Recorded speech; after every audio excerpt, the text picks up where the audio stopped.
башка ишин көрсөтүүгө керек. Дөрүс, мында фильмни түшүргөндө баардык өзүбүздүн финанслардан кулланды. Lekin albatta biz shuni kutamiz.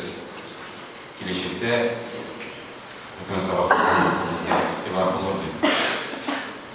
Biz mana shu ishlarga hozir. Bu filmni kinoteatrlarda ko'rishga mumkin bo'lashyapti.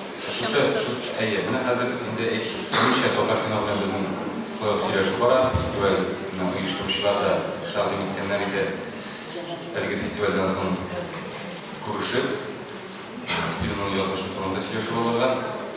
Bizim бар Татарстанда мөмкинлек, инде белгәнегезчә, көн сайын безнең җитәкчелек ача клублар, мәдәният клублары саралар.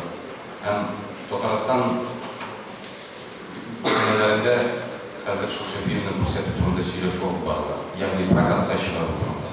Әле кичә генә сез беренчеләрдән бу мәгълүматны ишетәсез. Без кичә генә кино прокатное удостоверение алу турында хәбәр алдык.